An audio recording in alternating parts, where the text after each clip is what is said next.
guys, this is Erica Weston with Fox Sports Midwest, and you're listening to my favorite St. Louis Blues hockey podcast, Let's Go Blues Radio.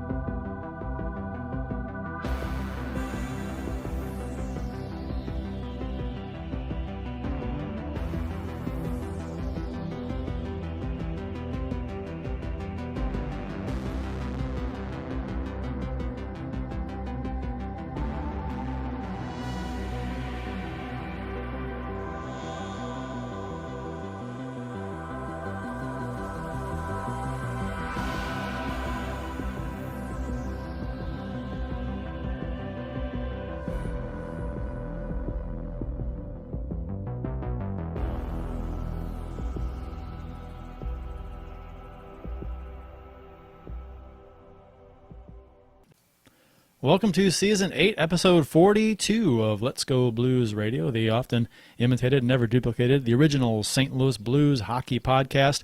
We're broadcasting live on Tuesday, December 3rd, 2019.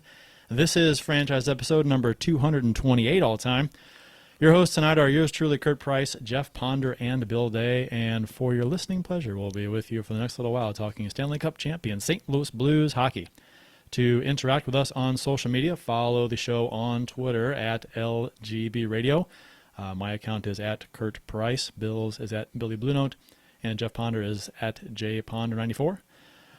Follow us on Instagram, like us on the Facebook, and you can check out our YouTube channel. The website is letsgoblues.com, where you can listen to or watch past episodes, browse the discussion forum, as well as get some cool St. Louis Blues themed t-shirts, mugs, and stickers. That all proceeds go back into the show. For those of you watching the live show right now on YouTube, feel free to comment in the live chat below, which is, I'll do what they do on the YouTube, the YouTubers do. They point down to stuff below to click on and access, and I'll be cool like that. What are you looking at the YouTube chat on? Is it an iPad?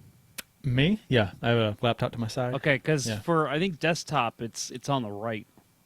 So you say that every week. And Oh, I'm that's always right. Like, That's mine's right. on the right. That's right.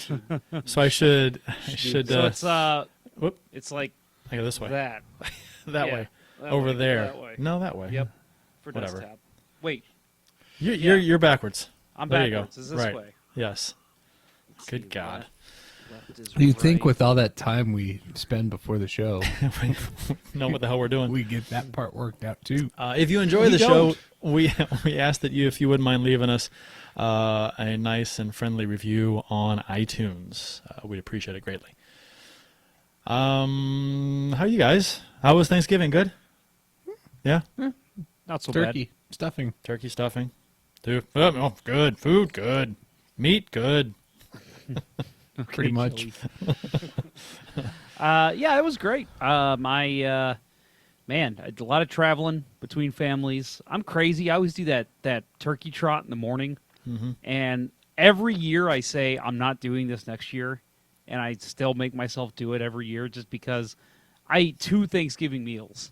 So I tell myself, oh, you're going to burn off some of the calories. But then one of the guys that we've all played hockey with commented on my post about that and said it was some news report that said for one Thanksgiving meal, your average Thanksgiving meal, to burn off all the calories, I think it said you need to run, I think it was for 3 hours, or walk for 5 hours, and there was something else, like bike like 100 miles. And I'm like, ugh, I didn't need to see that. I ran a 5K. I feel good about myself. See, I mean, when I walk at a nice pace, it's like 15 minutes for a mile for me, something like that. Yeah. And so it's like that's 4 miles in an hour, something like that. And so yeah, if I'm doing it take 100 calories a mile, something like that ish, give or take. Yeah, it doesn't take much. The whole calorie in, calorie out thing is true, and oftentimes it's best to just choose not to eat. As opposed to work it off. I mean, it's so much easier just to not eat the 400 calorie thing than it is to walk for an hour or whatever, or run for a half an hour, or whatever it is. It really See, is. the key is go on walks while eating your meal. That doesn't work. That doesn't work. You can eat while you're on the treadmill. Just kind of like There you go. Zero Have like a big balance. old chicken wing, like while you're on the treadmill. zero net game. That's the way to do it. Oh, light sound geometry. Scuba says someone been busy in Movie Maker. No, give me some credit. That's not Movie Maker. That's Premiere. Jeez, Yeah, you're talking to a pro here. Come come on. on, jeez. This guy's been podcasting for over 8 years. Over 8 years. Is that right? Yeah, we're 8th season. So yeah, I mean, That's crazy. it's been a long And time. they're not like Letterkenny seasons where it's you 8 episodes. Yeah, 8 episodes twice a year. No, This is going to be our longest season yet. it is.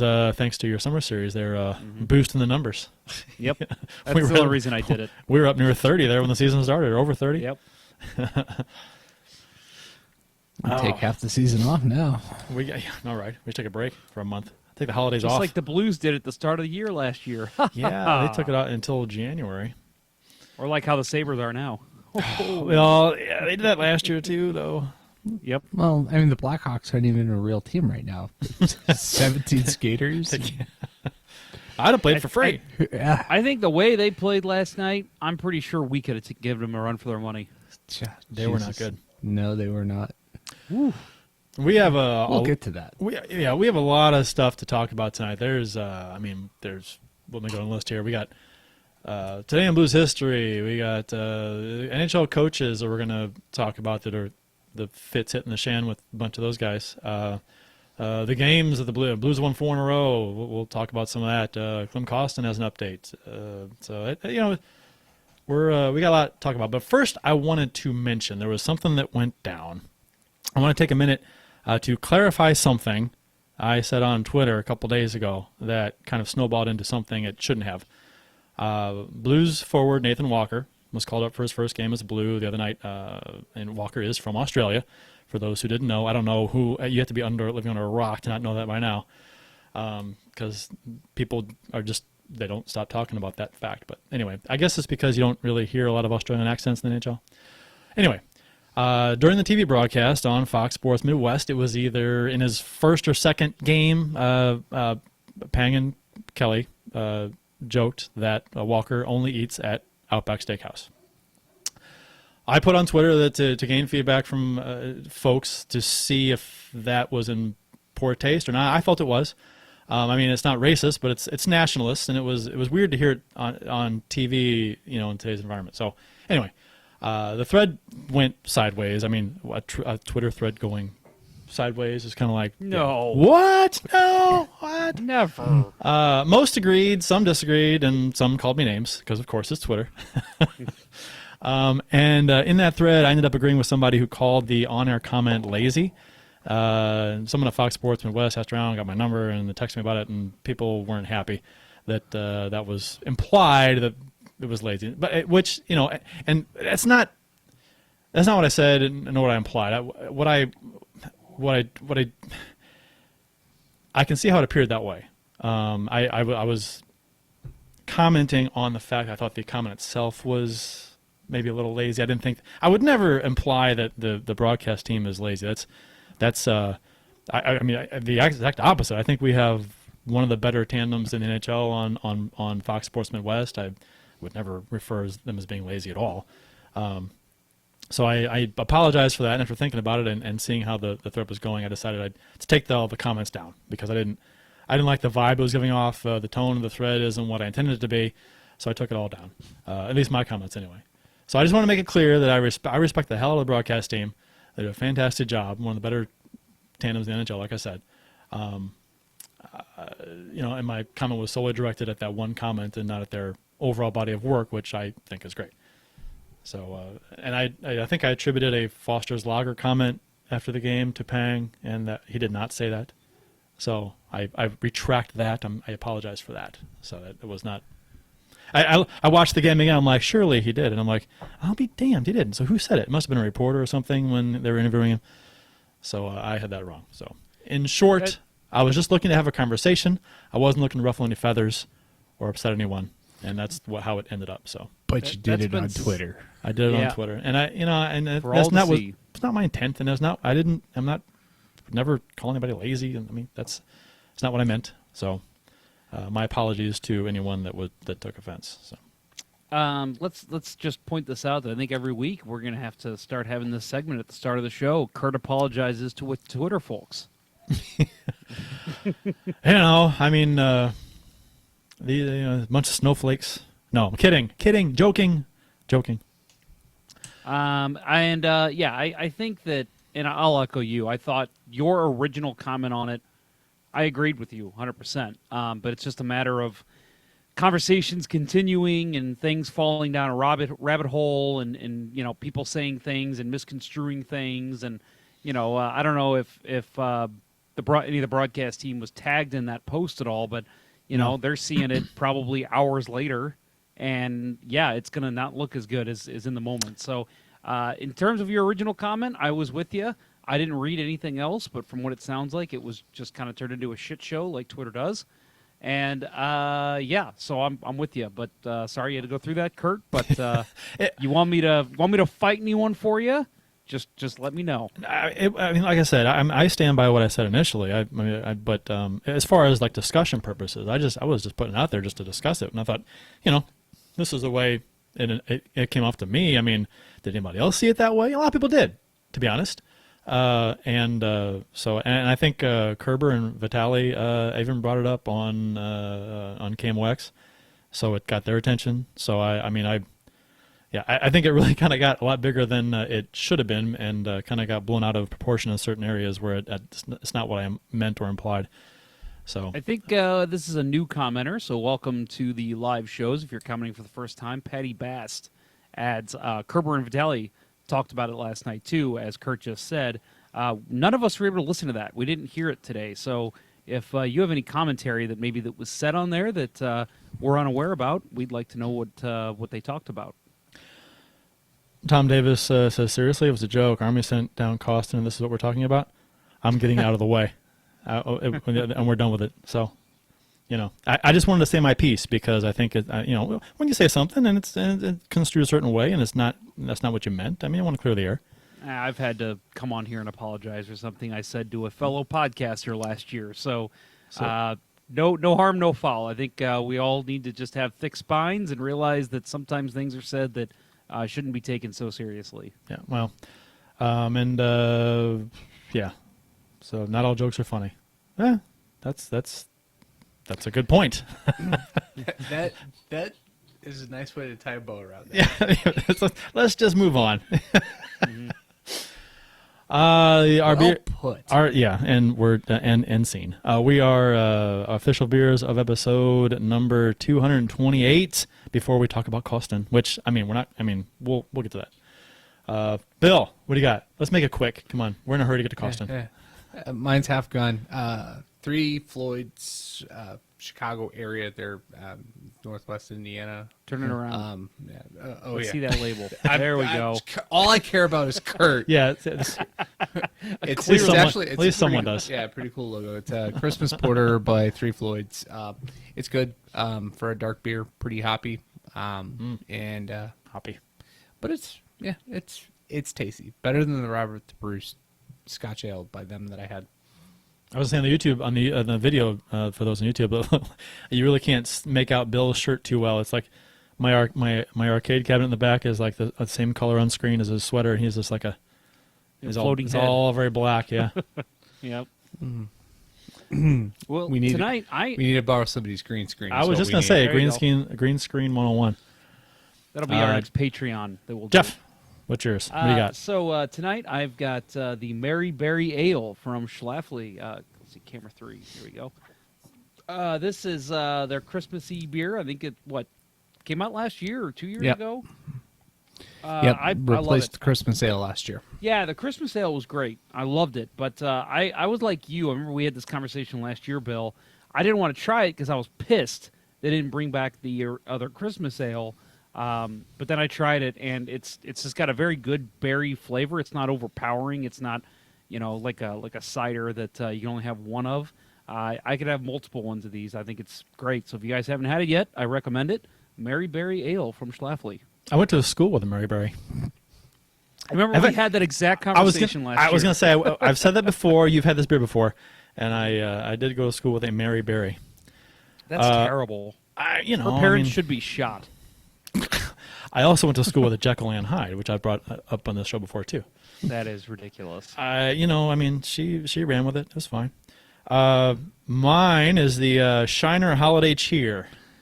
3 Christmas beers. Yeah. So I'm a big fan. I saw it at Schnucks, and this stuff you can't. It's not that much around. I mean, they have it, and people buy it. So I had it. I saw it at Schnucks, and I bought a 6-pack so I can have it this year. Some years I miss out on it. So let's see. Tom Davis in YouTube chat says after the last segment, I need a beer myself. You and me both, sir. Don't worry. We're getting into a segment here, pretty much our first hockey segment, that I think we're all going to need a couple beers to talk about. I think if anyone is following the NHL, they know what we're probably going to get into. Yeah, this is interesting. But today in Blues history, courtesy of the @STL Blues History Twitter account, December 3rd, 2019, December 3rd, 2011, versus the Chicago Blackhawks, David Perron scored a goal in his first game back after missing 97 games with a concussion that he faked. That he faked. Let's not forget that. Trying to victimize poor Joe Thornton, good Canadian boy. Perron's the big faker. I won't make anybody relive the story that I've told, but 8 years ago today was my first day in the press box. So that was my first game. So witnessing that in the press box with Andy Strickland by my side, a name drop, and a couple other Blackhawks reporters to my right, that was a pretty special moment for me. Andy Strickland kind of, was it today? Did you see that talked about on Twitter, him and Babcock? Yeah. We'll talk about that. We'll talk about that later. Yeah, that was interesting. But the Perron thing, your first game in the press box, I mean, this was just a big deal in general. Pretty emotional. I mean, he comes back from that 97 games. Yeah. And to score in his first game back, it's like, oh, God, I want to jump through the TV and hug him. It was his first or his second shift, wasn't it? Yeah. It was early. It was pretty early. Yeah. Early. Yeah, I guess the and Hawks, I remember I had decided, and again, if I've told this part before, I apologize, but I decided that since that was my first game, I'm like, I'm not going to do the locker room thing. I'm just going to get the experience in the box. I'll do locker room thing later. Strickland told me, he's like, no, you're coming down to the locker room. And walking down in the locker room and seeing David Perron sitting there, all of his teammates kind of still, all in emotions because it's his first game back. And, yeah, they lost that game, but that was a crazy moment for me. Just, wow, I can't believe I'm here. Are they all going to be like this? Mm-hmm. This is great. Yep. December 3rd, 2002, Fred Brathwaite made 33 saves and recorded his 15th career shutout in the St. Louis Blues, 5 behind Allen. Right?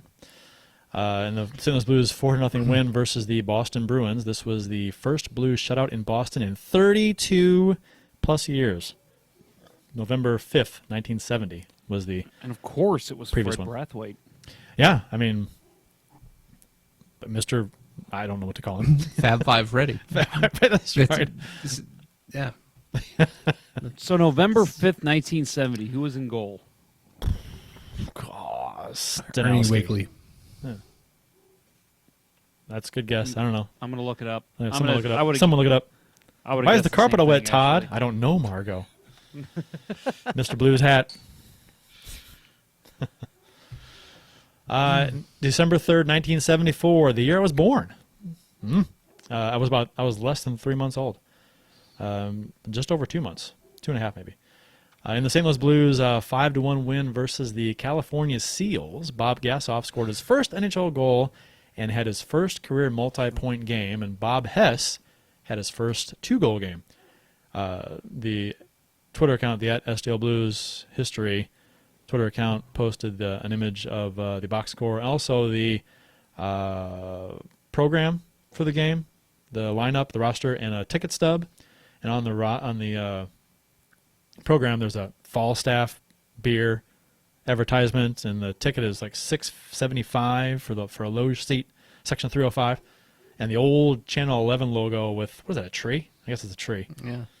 Man, that's old school stuff. It's fun to see. That's the kind of stuff you get and you frame and you hang on the wall. Your man cave. Or if you're STL Blues history, digitize it. Right, digitize it. I think doesn't a lot of Jeff. You guys are like best buds. Does he digitize a lot of his stuff, or does he get some of the stuff from like low def blues, right? As well. You talking about STL Blues history? Yeah. Yeah, best bud. Let's go with that. We're best buds. We hang out. Actually, it's funny because he walks his dog constantly, and I'm same time every day. And I was out putting Christmas lights up, and 3 days in a row, and every day he was like, "Is that all you do anymore? Is put up Christmas lights?" So, yeah, I see that guy all the time. But yeah, he gets a lot of his stuff from Low Def Blues. He's gotten actually some stuff from me, and he's kind of been a little more proactive lately of anyone who has anything sending it over to him. So he's kind of getting it from everywhere. But I know him and Low Def Blues are constantly in conversation about that kind of stuff. Yeah, 2 good Twitter accounts there. Yep. Well, we have a request in the YouTube chat. Lachlan ruined it. Hey fellas, how are you all doing? Can you also stop calling me Lachlan and call me Austin? Well, you could See if just you can remember that. change your, I know, right? Change your YouTube name to Austin, be a lot easier. Yep. Austin ruined it.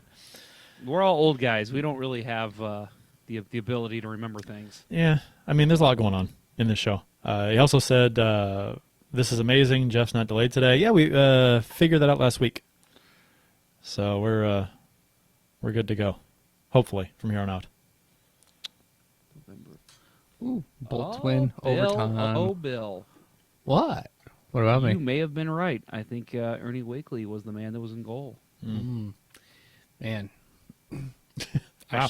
I should be a I don't- it dart doesn't seem player. right, though. Bill, Because nailed I it. was I the was only- throwed him there. That might have been a dual shutout because he only had 13 saves in that game, Well, and it doesn't show that he got the win either. but they played. Who did they play? That wasn't the Golden Seals. Who was it? That was Chicago. Yeah, okay. No. So it was a dual shutout. It was That was Boston. Boston. On November 5th, 1970. So 25 saves for Glenn Hall, and 13 saves for Ernie Wakely. And it looks like Hall was credited with the win. So I imagine that means, and he played 40 minutes. So I'm guessing that means Glenn Hall played the first 2 periods, and then Wakely played the third. It was a 6-0 win. So they switched goalies to give him a rest. I don't know. I don't know. All I can say is that is probably my deepest cut answer in a trivia question of this show ever. And I Hey, nailed it. technically, I would count that correct. If somebody asked that question and you said Ernie Wakely only played 1 period, I'd give it to you. That's fine. You're fine. Scuba says, I missed the Twitter thing. I'm guessing Kurt said something. LOL. Yes, Kurt did. Mr. Blues Hat says, skip the coach thing. Just go to Allen. Yeah, that'd be fun. Tom Davis asks, is Bill drinking from a wine glass? It's actually a Goose Island glass. Not wine. Close. It's a stemmed beer glass. It's Pinky's Up beer glass. It is. It may have been thieved from a local establishment about 5 years ago. Shush. Shush, I didn't hear Shush. that. Nobody heard that. I have an entire collection of pint glasses from McGurk's that we stole back in the All day. 16 billion listeners just heard that. Congratulations. Nice. And Tom also says if he's mixing wine and beer, that could be why he's yawning. Bill, wake the fuck up. It could also be that I've been up since 5 a.m. We got a show to do. Yeah. Austin Lynch, I think that's Lachlan. He has officially changed his name. Here we go. All right, Austin. Now we just Like got to it. remember. We got to remember that he was Lachlan ruined it. Right. It's Lachlan. Yep, there he goes. Yep. Real quick, before we get into anything else, Mr. Blues Hat is in the chat, so I have a direct question for you, sir. We talked, I think might have been our first live show of the season. We talked about the Blues Championship ring and how it costs too much money, and we were like, there's no way any of us are getting it. What about you, Mr. Blues Hat? And he was like, no. And then we were like, what about the replica? And he was like, no, that thing's hideous. Did I not see today that he posted that he got a ring? They do sell. China does sell them. He did say no comment there. So. Maybe that's what he he acquired, or maybe he got the fan version, the cheaper version. It wasn't like a couple of $1,000 for that thing. I think. Talking about the replica? Yeah. He said he wouldn't get that one either because he said it was hideous. The authentic one was $12,000. The replica was $6,000. Okay. It doesn't matter if it's hideous. It's just, I mean, to be honest. That's fine. I'm just saying. I'm calling Mr. Blues Hat out because he said he would not buy it because it was hideous. He did. He did. And he's giving me a little smiley emoji, so that tells me. And he says ancient Chinese secret. So, yeah, okay. It might have cost him $35. I was getting ready to start the rumor that his BFF Francesca just gave it to him. Took it from Pat. Yeah, maybe. I'm sure that would happen. Maybe. That's getting into some dark territory there, Bill. That's a trying to take the attention away from Kurt. That's a Oh, well, in that case, yeah, let's talk about I hear they're on the outs. Oh man, that's funny. Hey, Mr. Love Blues sweet Hat. Well, cheeks. tell you what. Oh my God. I will gladly take you off the stand if you tell me your ancient Chinese secret. I'd love to hear this because maybe I'm interested. Well, Slide into Jeff's DMs. Slide into my DMs, big boy. And Mr. Blues had just made a comment that was what got him into trouble in the first place, was it not? The same comment he made. Isn't that what caused the issue? Oh man. Okay. Yep. Okay. Anyway, moving on. Tom Davis, real quick. Didn't Stemmed Beer play goalie for the Seals in 1975? As stemmed Eddie Beers. I like that. Yeah. Stemmed Beer. Yeah. Austin Lynch says, how much was the replica cup behind you? And that's behind Bill, which is, Bill and I are actually in the same room. With the magic of technology, it looks like we're in different rooms. But, yeah, the cup was an Amazon.com purchase. You can check out it's on there. You can see how much it is. I don't want to brag how much it is. It doesn't cost as much as Mr. Blues Hat's ring. I'll say that for sure. I got to remember to bring the gloves back. Oh, yeah, right. The white gloves. The white gloves. Yeah. I don't think I haven't forgot. Those are high quality. They are high quality. Austin, They're you should, taken slide directly from Phil slide into Kurt's Pritchard's DMs, big collection. boy. Anyway. Also, it's funny you said that you guys are in the same room. I am too. It looks like almost our It paint does. color Yeah, is ridiculously close. Yeah, we could all be in the same room. We gotta. If you ever decide to repaint or I ever decide to repaint, we need to collaborate because it's ridiculous how close they are. Yeah. One of us needs to go. You can go pink. That's Pink next fine. time. Fuchsia. Salmon. Go salmon. Salmon's a good color. I like salmon. It's good enough for Ross and friends. It's good enough for anybody. The NHL coaches are hitting the fan, I guess. Bill Peters, Mark Crawford, Mike Babcock, just all kinds of stuff going down. The Me Too movement has hit the NHL. Former Blackhawks prospect Akeem Aliu, I'm pronouncing that right? Akeem Aliu. Accused former Rockford Ice Hogs head coach Bill Peters of hurling racial slurs at him during the 08-09 season, and several other former players accused Peters of physical abuse on the bench. Aliu said this is the first time I actually saw this quote was today. Aliu said he walked in before a morning pregame skate and said, "Hey Akeem, I'm sick of you playing that N-word shit," referring to Aliu's selection of hip-hop music. He said, "I'm sick of hearing this N-word fucking other N-words in the ass stuff." Wow. I was like, fuck. Holy shit. He's a wordsmith. Two teammates at the time corroborated. Clearly has an English degree. He's so eloquent. Two teammates at the time corroborated Aliu's accusations. After the incident, Peters called Aliu in his office, not to apologize, mind you, but to say, I'm just sick of this N-word shit. It's every day from now on. We need to play different music. So that's the hill that Peters chose to die on, apparently, was music in the locker room. You know what's we're going to talk about what happened, and obviously people know probably if you're listening to this show, but there's nothing we can say. There's really no discussion we need to get into about what was said. We think we can all agree that that's unnecessary. The thing that gets me is, again, this was in the 2008-2009 season. How in the world has it been 11 years later, 10 years later, or whatever, and we're just now hearing about this? It was, they talked about this and Alou did. I mean, he was trying to make it, and he's not going to question a coach, and he did. He actually fired back against the coach. The coach yelled at him in practice after this, and it was building up, and he was upset about it. And Lou turned to him and said, "Don't fucking talk to me." And then the next day, he was sent down. To the and ECHL. I heard that players even went to management, right, and said, "Hey, this is what happened. Something needs to be done," and they did nothing about it. And that's possible. I didn't read that particular thing about this one, but I know that players did say stuff about Babcock in Detroit. And, well, I know he's trying to, like you said, I know he's trying to make it. I don't blame him for not coming out against him. Right. But what about the veteran players on that team? What about your captain? I mean, That's what's shocking to me. Like, he said it public. He said the entire locker room, you could hear a pin drop after he said that. Like everybody was like in shock.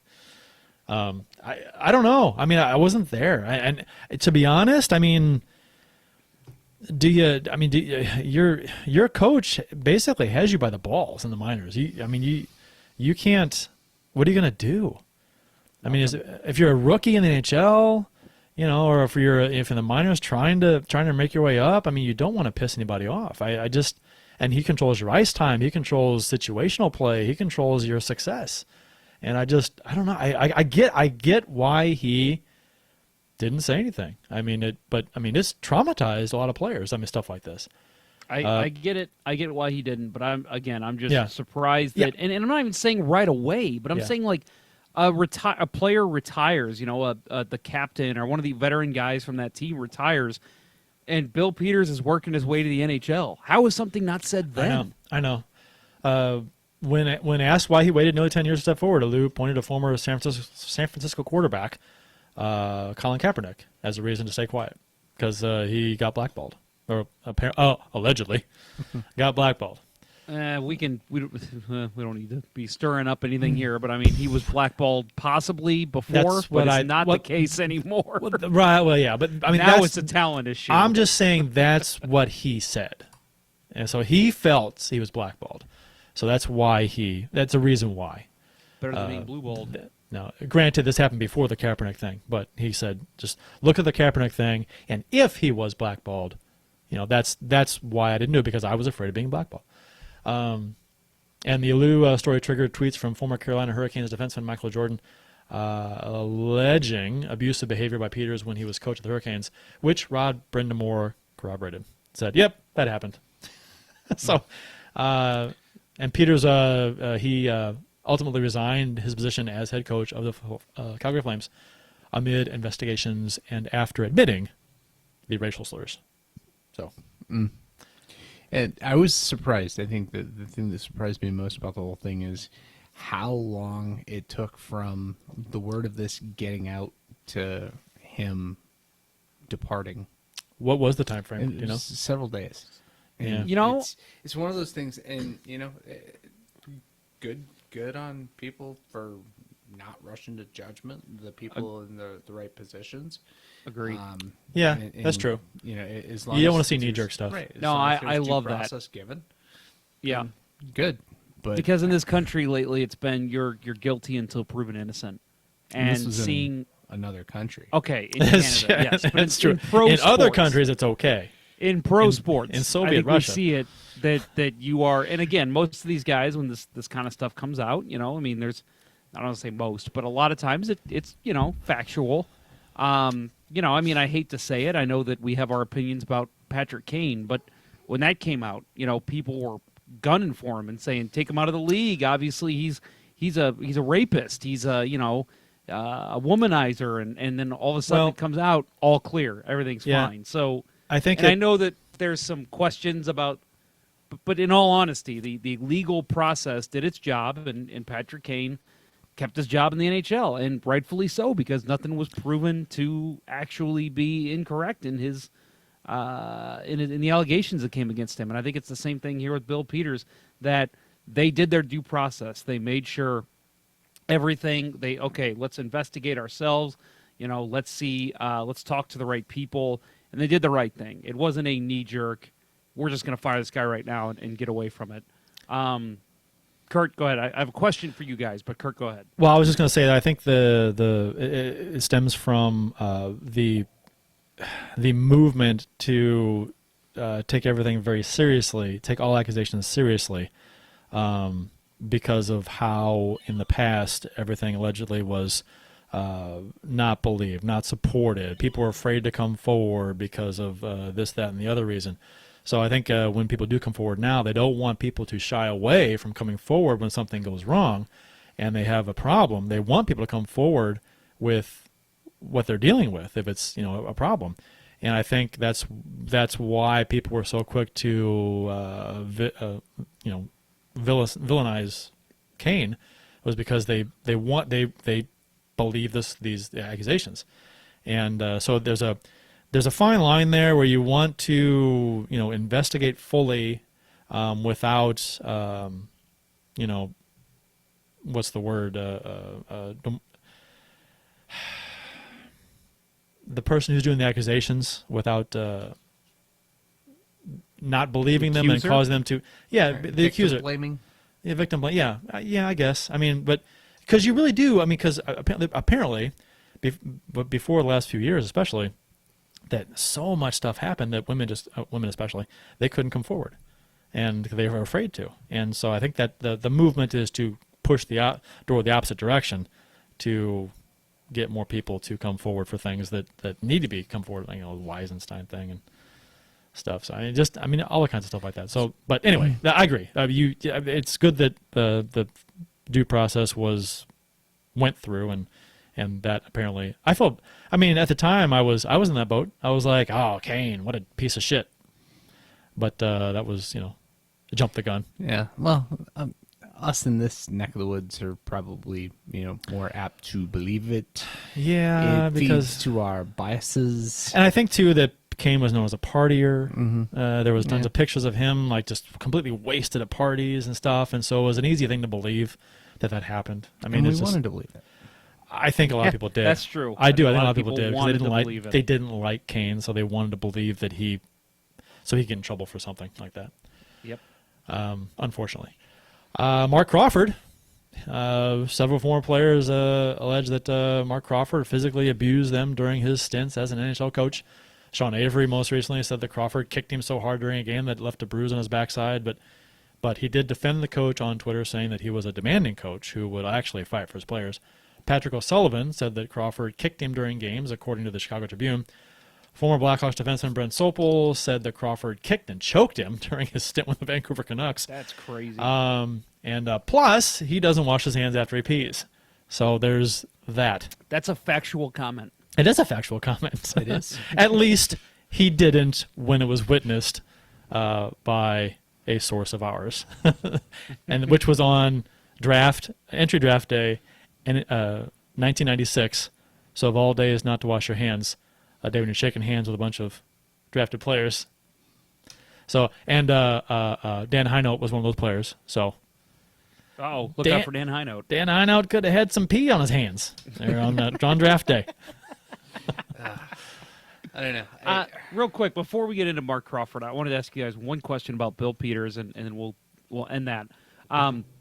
If the Calgary Flames, let's say they had a start that they had last year, they're first in the Pacific, things are looking good, Johnny Gaudreau's playing well, Monahan's tearing up the league, Rittich looks great in net.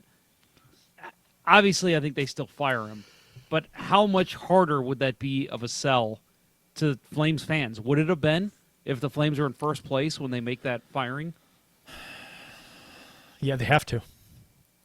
They have to. It'd be a hard sell, though, right? I mean, wouldn't at least some fans say, "Hey, what the hell? We're doing it." I think it's an easy decision.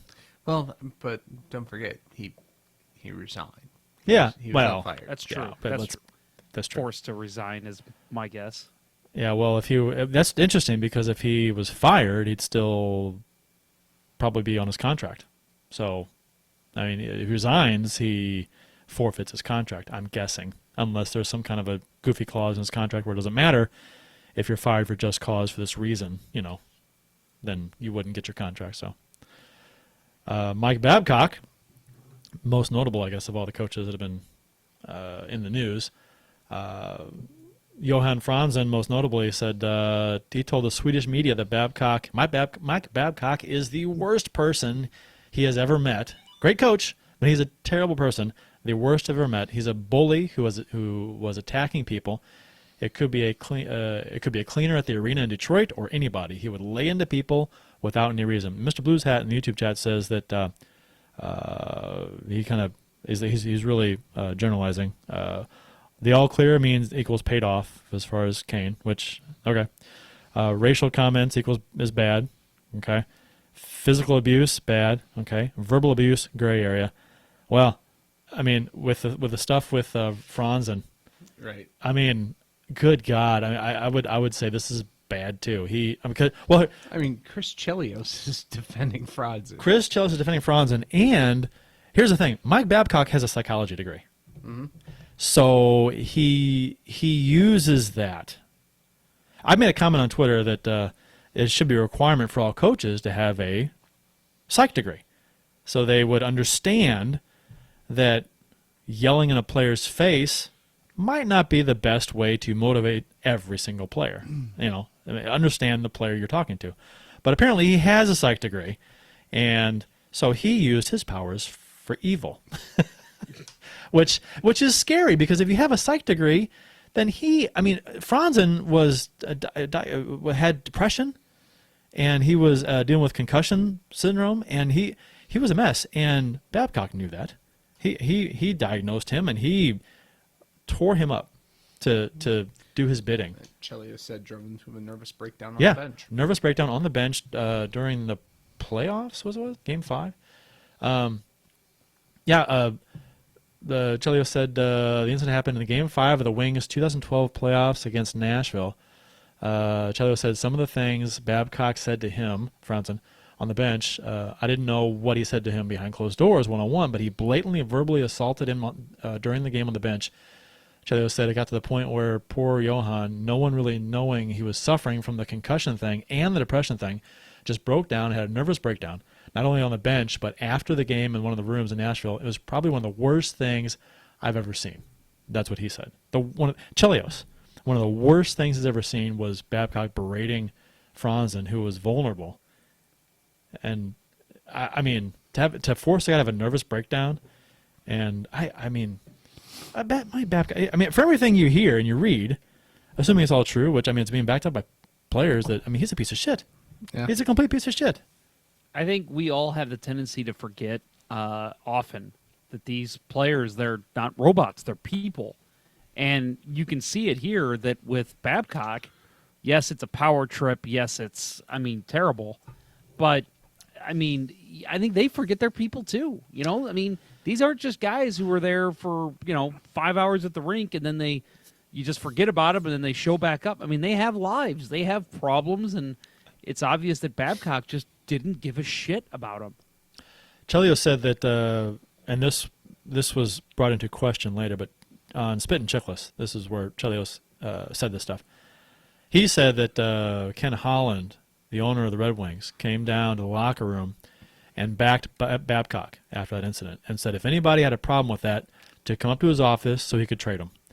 And then Holland later said that particular incident wasn't related to Franzen, and was related to a different situation where there being unrest in the locker room, and a comment made on TV about that. So there's some question there whether the timing of that, but still, I don't know, man. And then Darren Kimball last night on the Blues NHL podcast, they were talking about this, and I found Kimball used the term libtard on their show to describe the folks behind the Me Too movement and this stuff going on in the NHL right now. So you know where he stands with all of this. But he did say some guys like Avery were doing it to just get attention, and he didn't think the coaches should be hitting players, obviously. But he gave the impression that the abuse allegations are all overblown, and that's real world stuff where your boss yells at you to get stuff done. basically basically his comment was guys need to grow thicker skin kind of comment, which I mean if you've listened to Darren Kimball talk and you've heard him comment on various things, that I don't think that his comments surprised you much, but it's a shame that I don't agree with that at all. What did Jamie Rivers say? Rivers was not on that show. Oh, does he do that show? Is he on there anymore? I don't know. He was not on the last show, though. Oh, okay. That's probably a good call by him. Just saying. Wow. You're going to have to come on the show next week and apologize to Darren Kimball again if you keep going. I mean, that's just, come on, Darren. You're I know, smarter than that. That's a ridiculous comment. It's what you call a bad This isn't take. the same as the real world stuff. I mean, if I had a boss smack me or kick me. He did say that physical abuse shouldn't be done. Okay. But he's talking about the yelling and the screaming. He's like, players need to get over it. No. Even though it led Franz into a nervous breakdown. I was going to say, there's some guys that, it's not just he's weak. It's that he's in a poor mental state, I mean, we've all had our bouts with, depression or anxiety or whatever, and we had why am I drawing a blank on her name? Jillian Fisher on the show here last year, and she talked about how she almost committed suicide once, and it's a very real thing. Some of the people that you don't expect that to happen to, that's what happens. So you have to take that kind of stuff seriously. And I think my comment of coaches almost being required to have a psych degree to know how to handle certain players and how to it would help you get the most out of certain players, to be able to say, okay, this is this kind of person and that's that kind of person. So I'm going to treat this person differently, or I'm going to try and teach this person and coach this person a little differently than this person, because they'll respond differently to a different coaching method than that person. I think that makes complete sense. But the thing is that if you get a dick asshole like Babcock, who has a psych degree and then uses it, I mean, I assume he used it, unless he was just was a shitty degree and didn't pay attention. He uses it for evil. Jimmy Davis in the YouTube chat says, thanks for the hard work, guys. Born in St. Louis and in '90, started watching you guys during our run. And he says, Stalter show. I think talking about where Rivers is at. Stalter, yeah, right. Stalter is fantastic, and I haven't listened to their show yet, but I need to. That's on ESPN Radio, and that's a daily. Was it like 11 to 2 or something like that, or I think so. Afternoon time. That's a 101.1. Yeah, and that's great. Jamie does a great job, and Stalter's fantastic. So I'm sure it's a good show. Tom Davis says, let's see, if a Blues coach provably used racial slurs, I'd expect him to go, no matter how good they were. I agree. And he says he still treated him like that, despicable. And he also says, this is the kind of stuff you don't get from other sources. Which, hey, cool. Or, I mean, I think it's just a matter of just paying attention to what's being said league-wide and reading articles when they're out there and kind of just combining information. Yeah. Did you guys catch any of the, I think it was between Carcillo and Chase. Yeah, I saw that. About the Sutters. Yes. Mm-hmm. Yeah, and Chase was defending Sutters. And Carcillo said, Chase challenged him, said, would you say this to their face? And Carcillo said, I'd welcome that opportunity, have a one-on-one with them. Yeah. And today, Kimball said that exact same thing that he said about Avery, about being an attention whore. Yeah. And saying you're doing this to get the attention on you. So. Yeah, and the Sutters, now from what I've heard, Brian Sutter has not been drugged into this. It's been Dwayne and Brent, right? Those are the two? Mm-hmm. I haven't heard Brian Sutter's name mentioned. I haven't. I just heard the Sutters. I heard Dwayne and Brent. I believe Dwayne I've heard. I don't know about Brent. I heard Dwayne and Brent. Yeah. But I didn't hear Brian's name mentioned yet.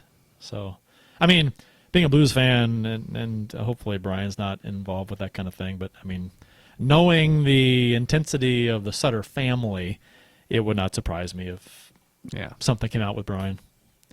So not to want to read a couple comments here before we lose them completely, because we actually got a lot of people commenting here, so we appreciate it, guys. Tom Davis says, bring in Erica Weston as a guest. Stay tuned. That's all we have to say about that. Yeah. Stay tuned. Stay tuned. Yeah. What song was that? It sounds dope. I'm not sure. Talking about the opening song? What song is that? It was That's the from Cat Church. Oh, well, the opening song was the theme song to Stranger Things, which was our parody intro. So Right. maybe that. That's the only thing I could think of, yeah. Yep. Jeff, what's good, my brother? From my friend Mark Kopesky, guy I went to high school with. So, Mark, guy I played hockey with, too. So, Mark, thanks for joining us. He's in the military, so we salute you, sir. I try to do the Sergeant Bilko. Have you guys ever seen that? Yeah, I think so, yeah. The weird salute he does. Well, anyway, so Mark, good to have you. Thanks for joining in. And then let's see, Tom Davis. I can't believe the captains didn't step up. That was probably when the Alou thing we were talking about. Yeah. I mean, I get it. The captain's thing. It'd be harder. Still, I mean, the captain's trying to advance his career too. It's just a weird thing. The minor leagues, right? Yeah, your minor leagues. You're trying to get that call up in the NHL. You want to be there. You want to be available. You don't want to be blackballed and sent down, or I don't know, or just not played as much as you should. Which that happened. That happened to Alou. So. Yeah.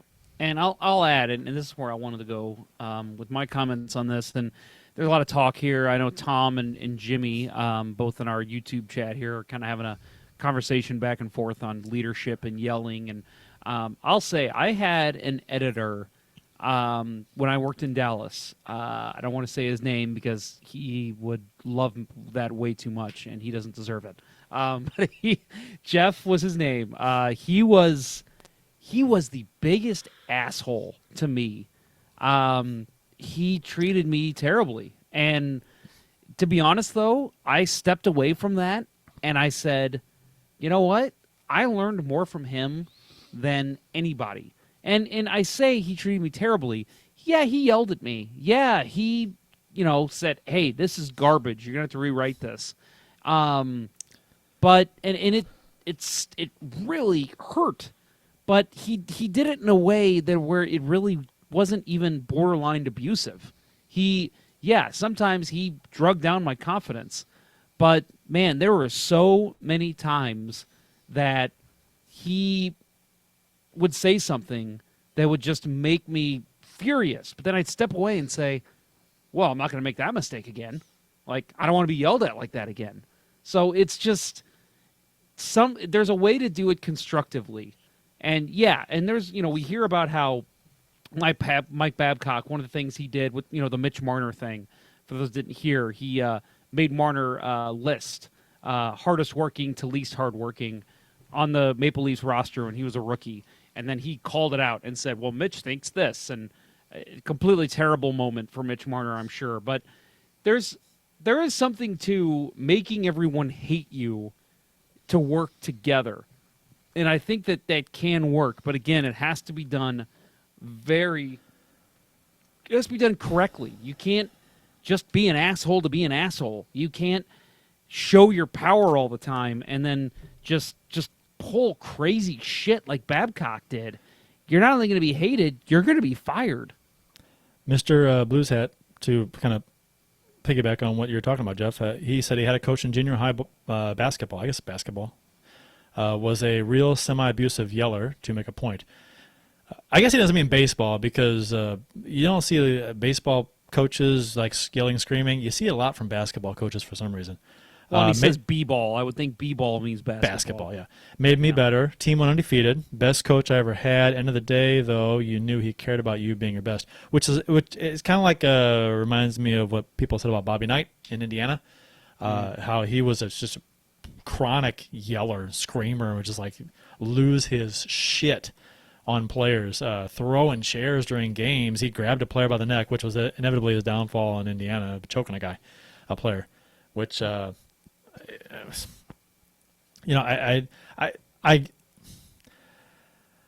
don't know if it's okay to say that. Well, it's okay for some coaches to do that. It's okay for some to not. But I think, he said that Mr. Blues Hat says that he was a semi-abusive yeller.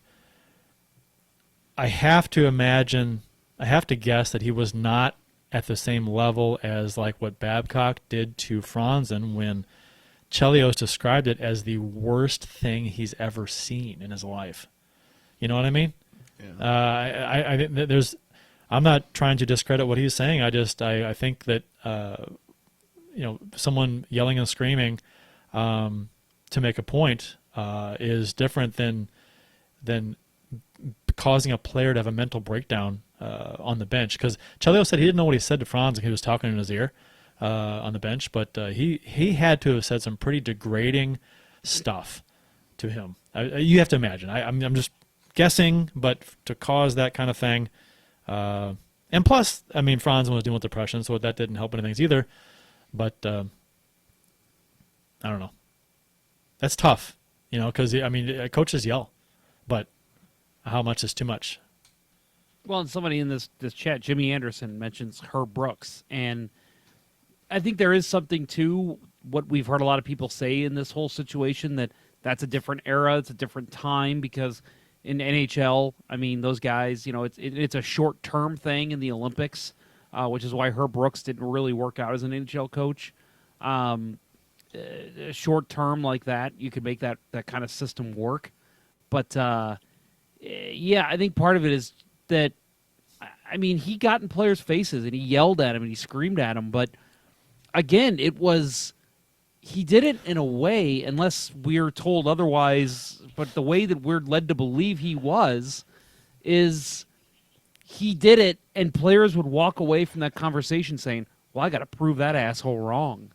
And I don't think players did that with Babcock, because he did it in a very non-constructive way. Keith Price said in the YouTube chat, apparently Chelios never saw a documentary on the Holocaust. Yeah, I saw that. I thought, like, my God, that is Kurt's brother right there. It is. I was like, I'm like, good points. Well, I mean, if you lived through the Holocaust, I'm sure that was much worse. But yeah, so. Thanks for the perspective. Right, thanks for the perspective. Oh, let's see. Just don't throw anything at a receptionist like Bobby Knight did, says Tom Davis. Chuck Noll equals Terry Bradshaw relationship. Scuba says that. So, I mean, it's and Mr. Blues Hat said that's why I said verbal abuse is a gray area. Yeah. It is. I get it. Case-by-case basis, I guess, maybe. Well, and it's a scientific thing to me. It's there's a border that you have to straddle in order to be able to be an abusive, I use air quotes on that, coach to make it effective. Because if you're crossing that line too much, players are instantly going to lose respect for you. And that's what it sounds like happened with Babcock. I mean, there was rumors that players every year in their player interviews at the end of the year would go into Holland's office and say, you got to fire this guy. We can't work for him anymore. And he just didn't listen, which, again, that's a different conversation for Holland. But still, it's very hard to straddle that line and do it correctly. I think some coaches do it, and then some, maybe they do it for a while, but then they see, okay, that's not working. I need to cross the line further, and it doesn't go in a good direction. Have you guys ever had a coach that like screamed his head off? Yes. Oh, yeah. You guys? Oh yeah, I've had several hockey coaches to the point of where you thought, my God, this is excessive, or did it hit you like, okay, I got to be better? You know what I mean? So I would say that the differentiator is I never had a coach that I thought was abusive. Like they were motivators. They didn't cross the line. Right, okay. But they weren't abusive. They didn't cross the line. I mean, I had a couple of coaches who during scrimmages, if they got puck picked off them, get pissed off and take a run at somebody. But that was that it wasn't a mind game kind of thing. It was just ultra competitive and maybe crossed a little bit of a line with that physicality, but it wasn't like they were pummeling somebody. Just right. It just my experience was never had anybody who crossed the line. I will say though, my junior year at CBC, We lost one game, and we got back skated. Only time in my life I ever got back skated. Oh, I bet I was bag skated almost every practice for one whole season. It was terrible. And Jimmy Anderson brings up a good point here. He says, I'm sorry, for you guys to say a coach, that was never your profession. So our conversation here will be a completely different conversation for the Spit and Chicklets podcast. So he says good point there. And that's why I brought up, and he says here, but for his editor to reach out to him the way he did shows he knew there was potential. That's why I brought up that, because that was my profession. So there is a little bit of a common ground there. Tom Davis asks, was there? Which, I don't know. Is there potential in my writing? Probably not. But yeah, I mean, like I said, I had a whole season in my high school season, my sophomore year, where we got destroyed every game. Our goalie was awful, and we couldn't score. We had decent defense, but the goalie was awful, and the offense was awful. So that led to losing 4-0 every game. And I was the captain of that team, so I was made an example constantly. Bag skated throughout practice. I was told to get there before practice so I could do some skating before the team showed up. It was terrible. I got my ass kicked. But, again, I think he did it in a way that it made me at least respect him, and it made me walk away saying we need to make sure this doesn't happen again. And I think that's the difference here with the coaching styles that we're hearing from these three coaches that came out in the last week. Keith said in the YouTube chat, Captain Kurt never raised his voice. Only to the officials.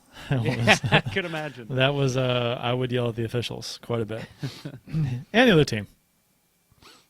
Never my own team, though. But who the fuck am I? Maybe once with me. Maybe once a Bill. Yeah. Calm down. Stop breaking your stick, Bill. All right, anyway. That was good talk. Thank you, everybody, for chiming in. We had a lot of participation there. Yeah. Tom Davis, Jimmy Anderson, Keith Price, unfortunately a family member of Kurt's. Thanks, guys. Since our last show, the Blues played 4 games, went 4-0. 4-2. They beat the Lightning 4-3, Dallas 3-1, Pittsburgh 5-2, and Chicago 4-0. Bennington versus Vasilevsky against Tampa Bay. Sundqvist scores twice. Left with an injury. Was on crutches and a walking boot after the game. Initially reported that it was a serious injury, but a few days ago, Berube said the injury wasn't as serious as originally thought, and there's a chance to return to practice on the team's next road trip, which is next week, which is this week that we're in now. So I watched this game from Forehands upstairs in Forehands. And great spot, by the way. Yeah, it's a great spot to watch a game at nighttime because they do the projection screens on the walls up there, and it's with the no sun coming in the windows. It's the picture is better. So daytime games not so much. Is that where they have the free skee ball? Free skee ball, free arcades, up there. Yep. Oh man, it's good stuff. I if I went there for an entire evening, because that's always been kind of been like our landing point. Like we'll all meet there and then we'll go somewhere else. If I spent a whole evening there, I would stay in front of that skee ball machine the whole time. My high score on the skee ball is 40,000. That's pretty good. Beat it. Take a picture. I'm telling you. I know I've gotten close to that. I play a lot of skee ball. I could go professional, but 40,000 at Forehands. None of those other skee balls. These specific ones. 40,000. Nice. Beat it. Take a photo. Anybody. All right. I'll go there tomorrow. Spend all day there. All right. I'll see you. Let's see it. I'm calling into work right now. I enjoyed this game. This was a fun Great game. Great game. Skee ball is fun. Skee ball's great. Oh, that's not what we were talking about. It's always fun playing skee ball. I bet Sundqvist is great at skee ball. This was a nice response game after losing the 2 previous games in Nashville. And to be honest, Tampa Bay, when's the last time we lost Tampa Bay? Beat them twice last year, twice this year. Yeah. We kind of own them. I mean, they got a point against us last year. It was overtime win. The Shen's 1-0 game. Yep, squeaker through Shen's, the leaker. And then, and was it overtime this year too, right? No. Was it overtime last time this year? believe so. So, yeah, good yeah. game versus Tampa Bay. Next game was against Dallas. Hang on, real quick. Yeah. I want to talk about Sunquist, but I do also want to add Jimmy Anderson, who, again, I think is the first time we've ever seen him in our chat here. He says, how often do you guys go live? Going to start tuning in. We go live once a week, sir. Every week. Our show is live. So the only time there's been a couple times where we just can't make it work with the Blues schedule or holidays or whatever. So I'll do a recorded one, and it will be a little different than this, but every show is live. So stay tuned to us on Twitter, Facebook, and we'll keep you updated when the next live show is. Yeah, it's usually on Tuesdays or Wednesdays, the occasional Thursday, whenever the Blues don't play. So if it's a night the Blues don't play. We do some post-game shows here and there. Yeah, 2 or 3 a season maybe. Yeah, we'll do if it works out better in a usually East Coast game, early start, earlier finish. Yeah. We can get a nice post game in. Those are kind of fun. Our very first post game was the Roar Bacon game. Yeah, it was. That was fantastic. That's true. So I want to add in this game before we continue. Man, I would say that game up until Sundqvist got hurt, I thought he was the best Blues forward for about the past week. I mean, he wasn't only scoring; he was looking great on the kill. He was forechecking great, just great passing in the offensive zone, getting open for passes in the neutral zone for the defense to outlet. I thought he looked fantastic. So when that injury happened, and we talked about this, Tarasenko's down, Steen's down. When Blais went down, I said, uh-oh, this is huge because now the Blues are really hurting on offense. Then Sundqvist stepped up. Oh, my God. Yeah.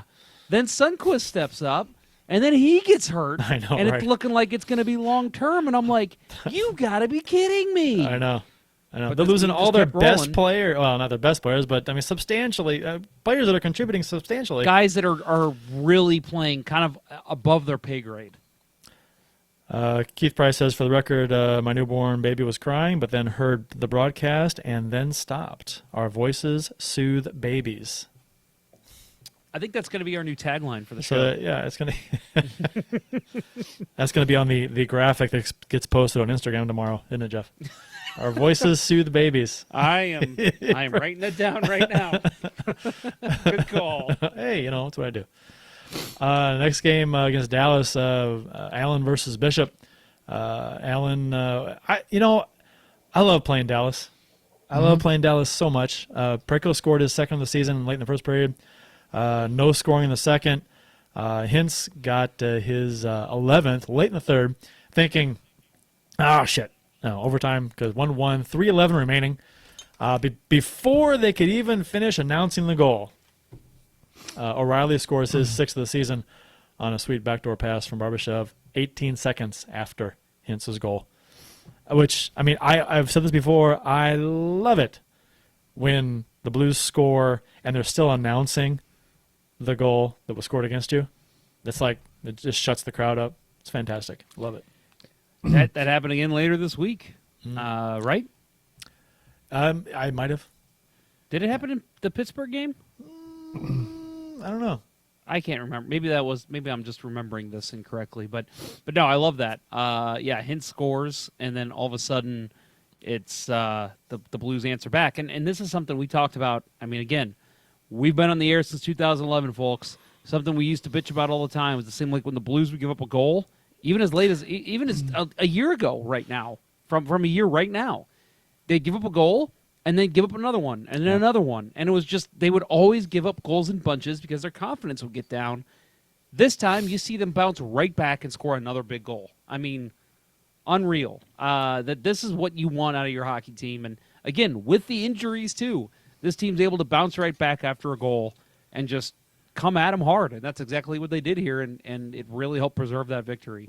If that game stays 2-1, that's a much, much different end of the game there. So that was a huge goal. Barbashev hit the empty net goal with 3 seconds to go to make the final 3-1. It was his 3rd goal of the season. Another fun game, another solid road game out of Allen. Mr. Road Warrior stopping 31 of 32.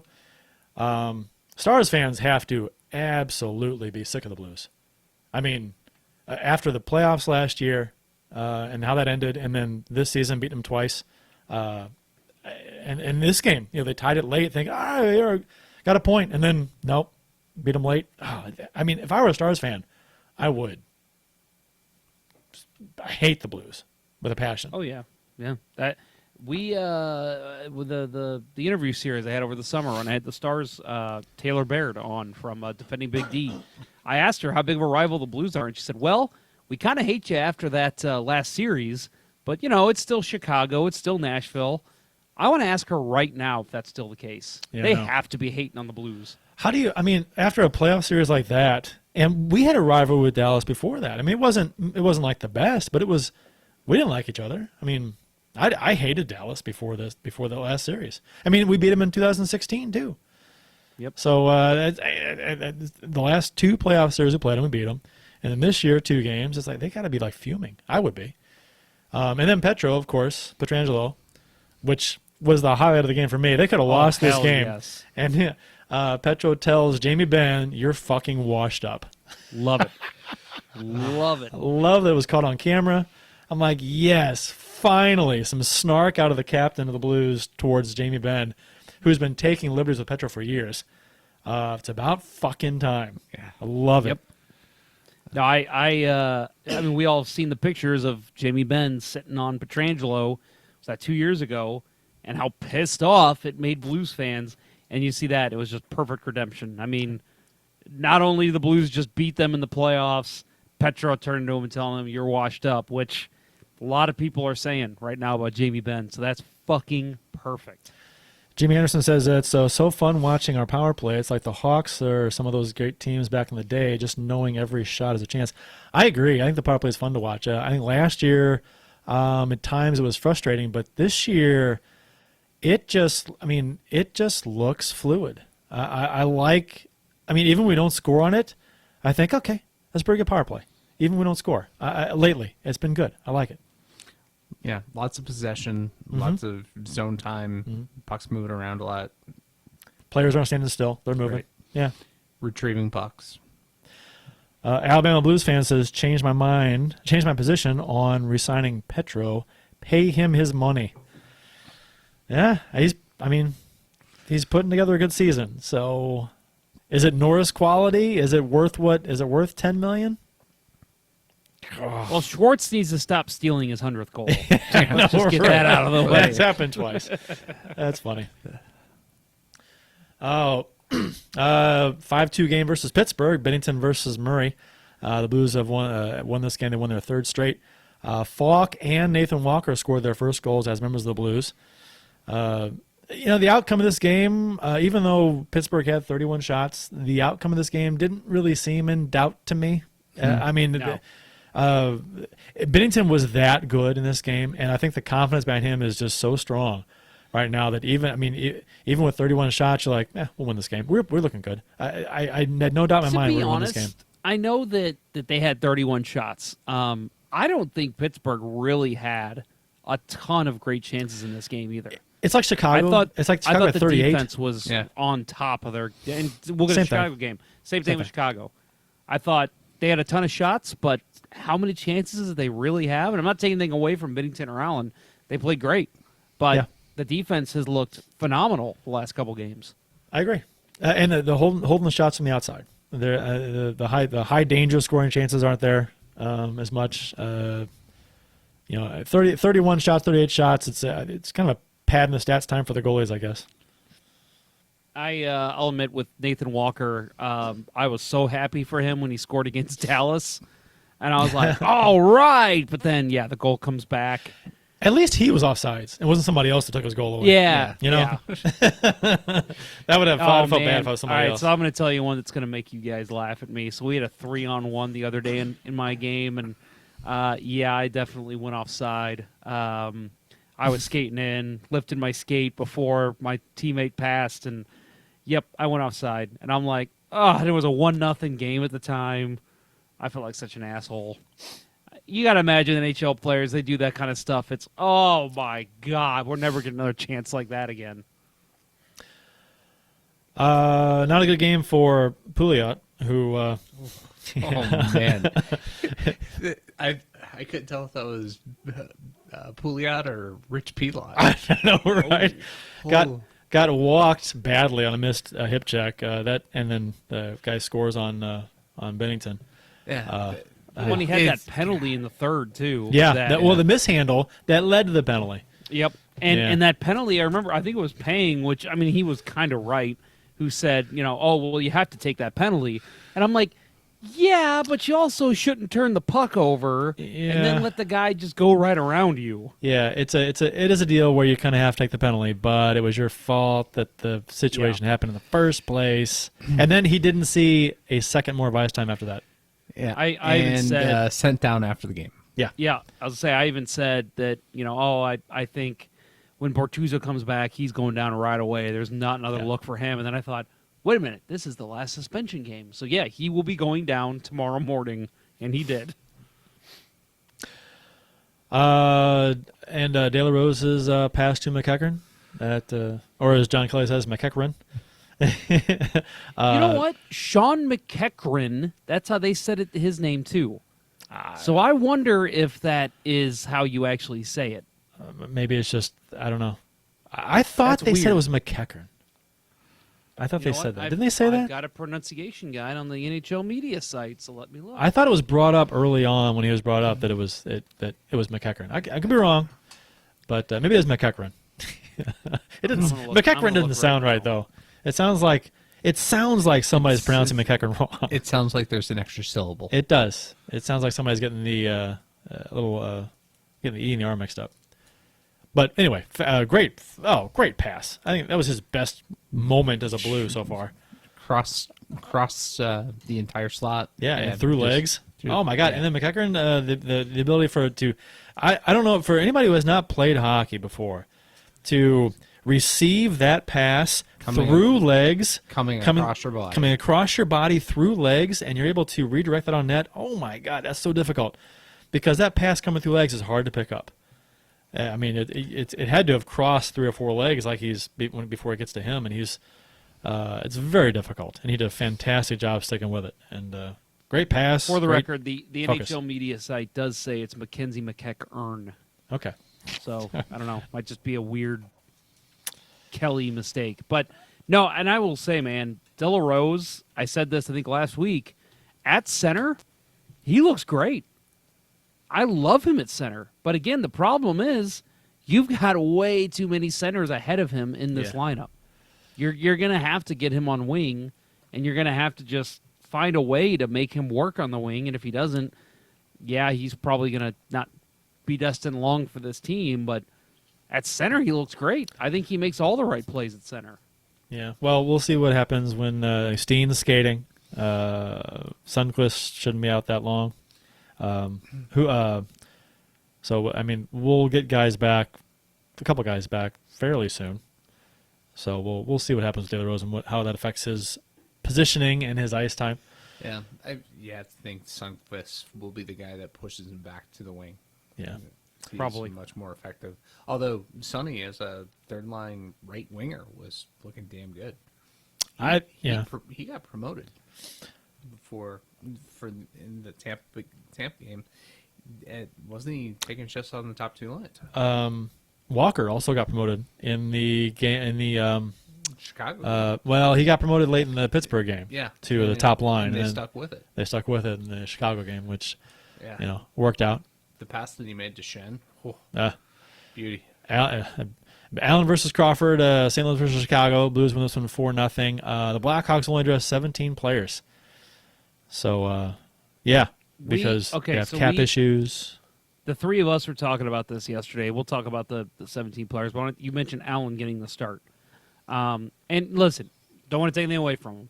Jake Allen has been fantastic the last 5-6 starts. And if you can play him, you play him because he's playing hot right now.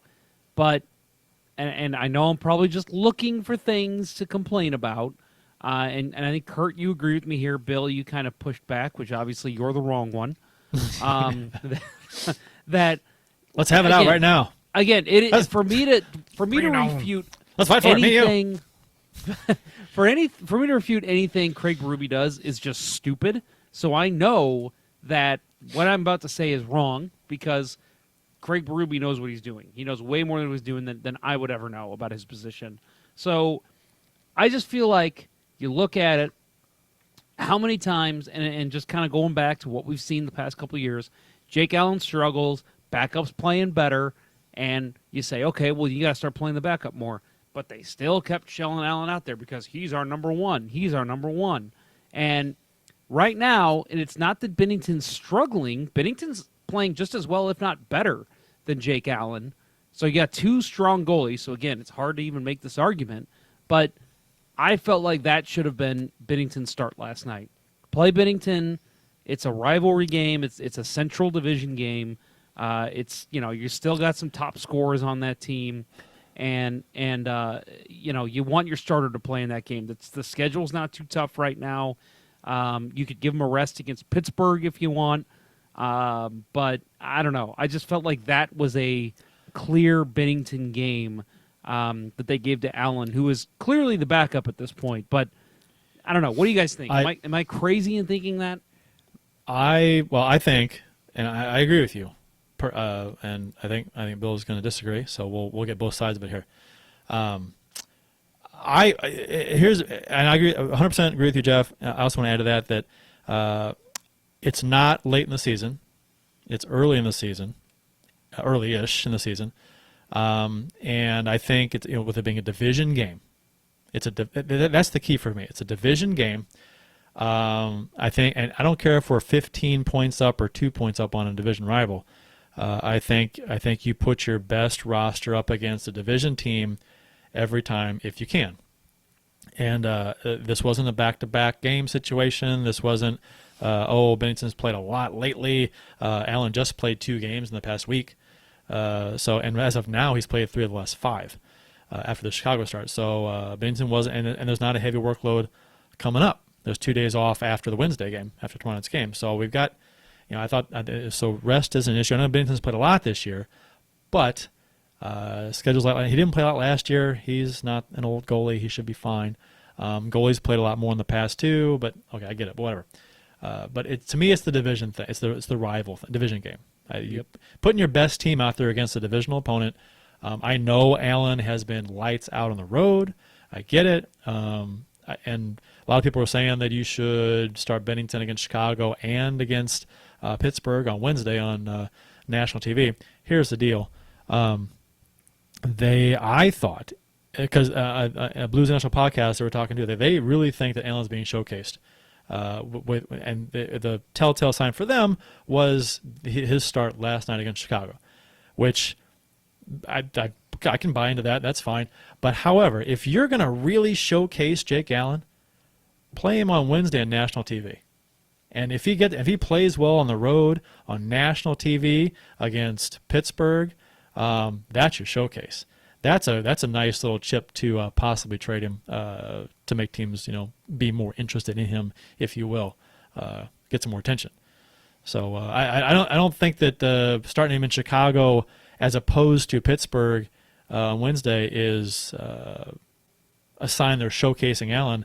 I think the other way around. I think if you start on Wednesday, that's your showcase on national TV. But anyway, Bill. Counterpoint. Well, to the last point about showcasing Allen, I think it's all just wishful thinking for most of us who have been branded Allen haters. Yeah. And it was fun. Hate's a strong word. It's a very strong word. It is a very strong word. What about Dad? That's different. It was fun seeing some of the retweets of the people coming out of the woodworks last night to denigrate Jordan Binnington, and that is annoying. Give Allen his. Do you know what the most crown? You know what the most annoying thing on Twitter is? Is after Allen has a really good game or makes a couple of flurry of great saves, the folks, it's almost like, see? Like that somehow invalidates all of the Allen criticism that has ever been said because of his play recently. I was like, no, it was valid then. He's playing great now. It's apples and oranges. But go ahead. And Sorry. Mr. Blues Hat today pointed it out perfectly. It doesn't negate that every time he put something decent together, he blew it apart. in the next run of games over his career. Right, and it's mediocrity. We've seen this. That's what his career. Right. And so my counterpoint to you guys saying that Allen should not have played last night, I say going into the game on paper, yes, theoretically, you want Binnington starting that game. However, when you take into account the form that Allen is in and the form that the Blackhawks were in, 0-6, and skating with one less player. Yeah, I get it. I do want to say that I was never against playing Allen. Right, my point was my stance on it is if I'm given the option, I will defer to Binnington in this case for the reasons I gave. I was fine with Allen going. I mean, I was too. I really was. Allen's it's a road game. Right. The Hawks, like you said, the Hawks are limping around. They're not a good team. They're hurt. They're not a full roster. I get that all the reasons for starting Allen are valid. I get it. That's fine. But I think if you had your druthers, if I had my druthers, I would just go with Binnington for the reasons I said.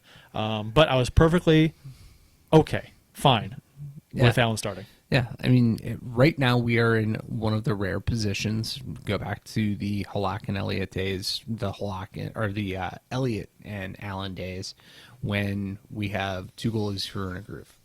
Mm-hmm. It doesn't happen often, but right now you could toss a coin. Somebody's going to give you a good, at least road performance. So, I don't know. I thought going with Allen, his career numbers against Chicago, we're good. Binnington has never faced Chicago. Right, he hasn't, and you probably want to give him his first game against Chicago on home ice. It's crazy the way the Blues schedule has been. Played Chicago a whole bunch at the beginning of last year, not a whole lot at the end of last year, and then last night was our first game against them this year in December. I know. Yeah, I think they had, if I remember correctly, they had I think 5 games against Chicago in like the first 3 months last year, and then they had one at the end of the season, and they started Allen in that one because it was like we're going to rest Binnington in this game. This is game 81, and we're going to have him for the playoffs. Right. Let's see. Mr. Blues Hat says, can we talk about how much Blues media is blowing Allen? My God, could it be any more obvious? It's like what they did last year with Barkley the dog. But isn't that the case with any time a Blues goalie is playing well? They just fall over themselves with praise. And if a goalie, it's in his, specifically with Allen, I've noticed that even when he wasn't playing well, when he would make a great save, they would fall over themselves to praise that save. Yeah, it was kind of weird. Yeah, it was odd. I feel like I think we talked about it. It's kind of like getting participation medal. Yeah, right. I feel like so I'm going to use the reference of Jay Bouwmeester. I think Jay Bouwmeester has had probably his second or third best season as a Blues player this year. They give him praise. He makes some great plays here and there. They'll talk about it. But I feel like they praised him way more when he was dreadful, and we were asking for him to just be waived, just get rid of this guy. But they every time he make one good play out of 10 bad plays, it was, we're going to show this highlight all night. Like, it's second intermission. This happened in the first 10 minutes of the game, but we're going to show it because Jay Bouwmeester made a very nice play. And I feel like that's because he was hated. And that's what the Blues media does. I think they purposely say, well, right now, public enemy number 1 is Jay Bouwmeester, Jake Allen, Zach Sanford. If they make a good play, we have got to make sure everybody sees that good play 5 times. Do you think it's to shove it in the critics' faces? Because do you think because the media, I mean, they know the players. A lot of them do. I mean, they some media travels with the team, and they're friendly with some of the players. So maybe that's part of it. Mr. Blues Hat does say, let's see, where is it? But it's not just about winning. It's the great teammate in quotes crap too. Which, you know what, that always reminds me of Eric Brewer. who Eric Brewer was always labeled as a great teammate and a great locker room guy. Yep. And he was terrible on the ice. Well, who was it Strickland that tweeted out that post-game interview with Jake Allen shows you just what a great person he is, great teammate. I mean, I'm sure he is. I'm sure a lot of players are. It is weird to. I get it. They're trying to spin the positive, but granted, there's a lot of positives surrounding Allen right now. You don't have to do that, but back when he had his struggles, you would hear that, it's a simple matter of spinning the positive, there's something to be said for that. I mean, Fox Sports Midwest especially, they're not gonna criticize their own players too much. I have it on good authority from a very good Blues source, and unfortunately, I'm going to be one of those guys and not say his name. That you brought up Eric Brewer.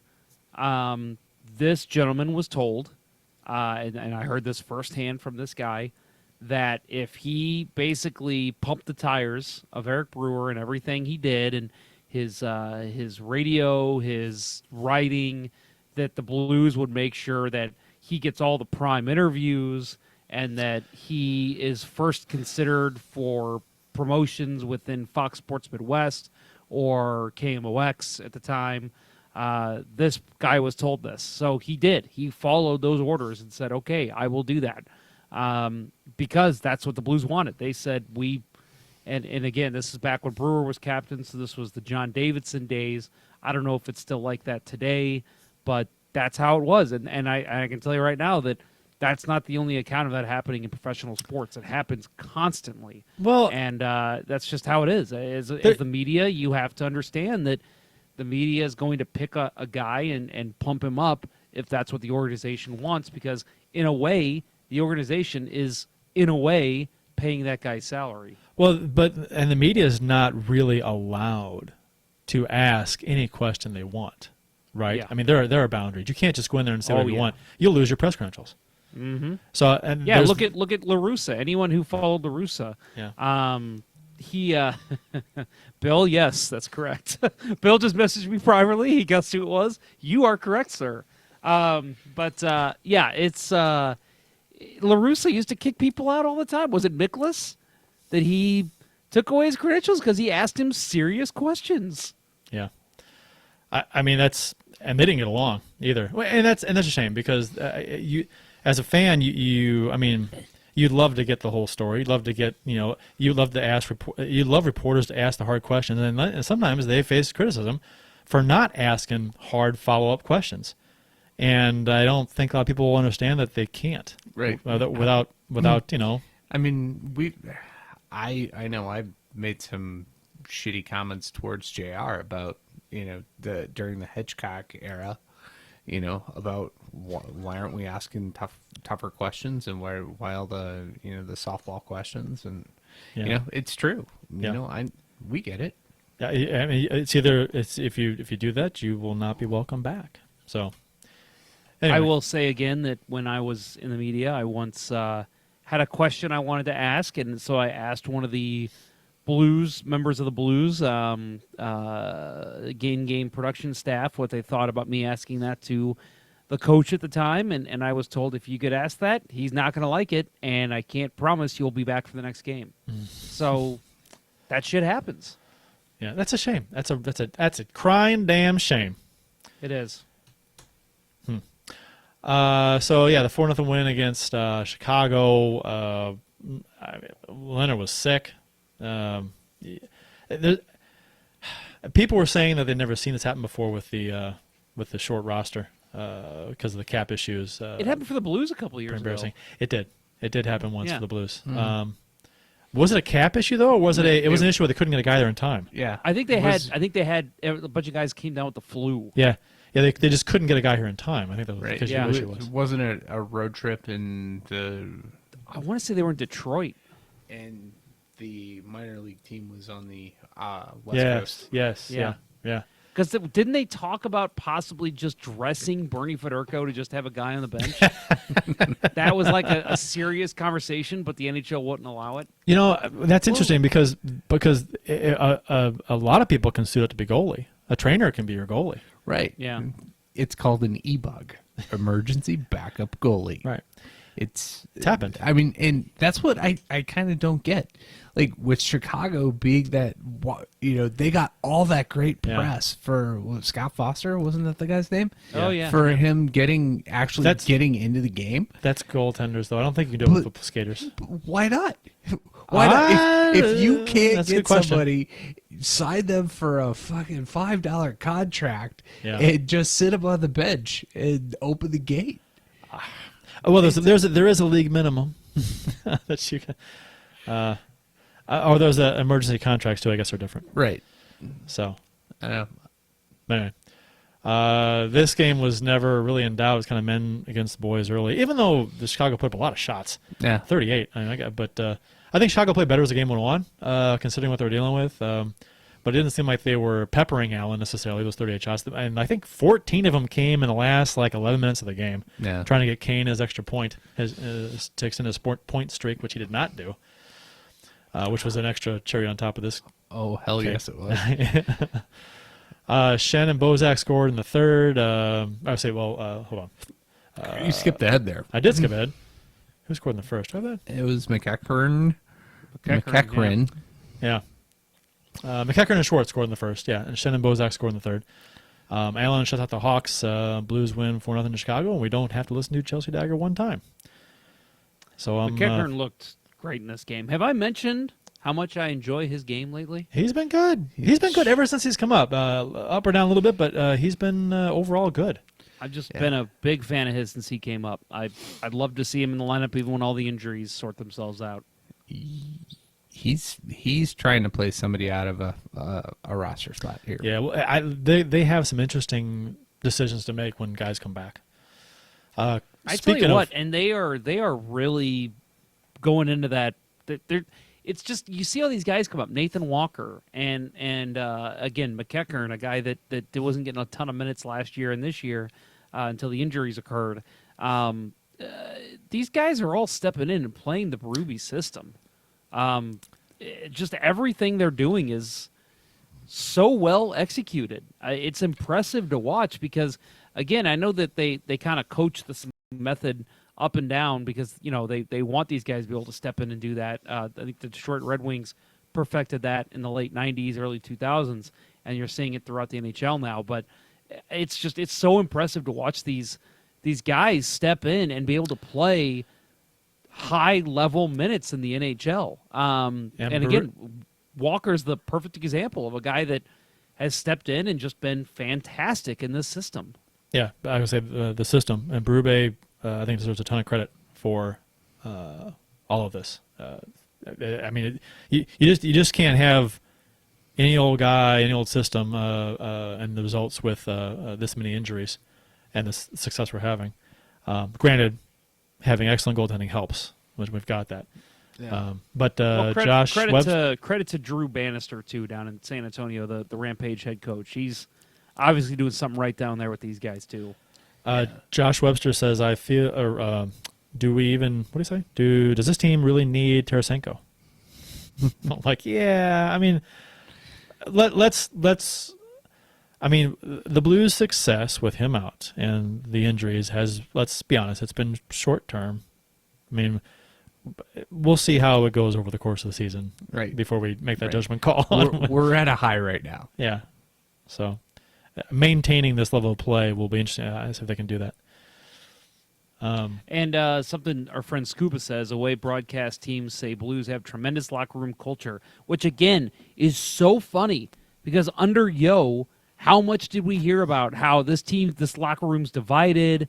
There's a Pietrangelo crowd and a Steen crowd. Maroon said it was the most messed up locker room he's seen. I think, did he say that? Yeah. Yes, he did. And now we're hearing that these guys have all, I mean, look at the way that when they won, how close those guys all seem to be. This is a very close locker room, and that's what's going to breed into winning. Speaking of San Antonio, Klim Kostin, there is an update, which it's frustrating when players get hurt down there because it's hard to get information, hard to find information. They don't post public information. They don't release a lot of stuff. But there was finally a Klim Kostin update today. Reports out of San Antonio are that after suffering a shoulder injury that looked to be rather serious at the time, if you guys didn't see it, he went off hunched over in a lot of pain. He should only miss another 5 to 10 days. I think it was hurt like a week ago. Mm-hmm. So it's not too bad. Super good news, actually. So it's not more serious, especially considering his past shoulder issues. A lot of people were saying we might not see him until January, so that's huge. Yeah, well, and his past shoulder issues were the first thing I thought of, because a severe injury now to that same shoulder that he had issues with before would seem to imply it's a chronic thing. And then you're like, oh man. And people were saying, I think I was against sending him down. I think you guys were kind of against that too, I guess. Yeah. But and the first game he gets sent down and get hurt, and I'm like, there you go. I mean, he shouldn't have sent him down. And then there was a bunch of comments, like he wouldn't have gotten hurt up here. I'm like, you don't know if he would have or not. It's situational. I don't know. I mean, what are you gonna say? What are you gonna do? Moment. I mean, it's not like it's appendicitis. Appendicitis is going to happen.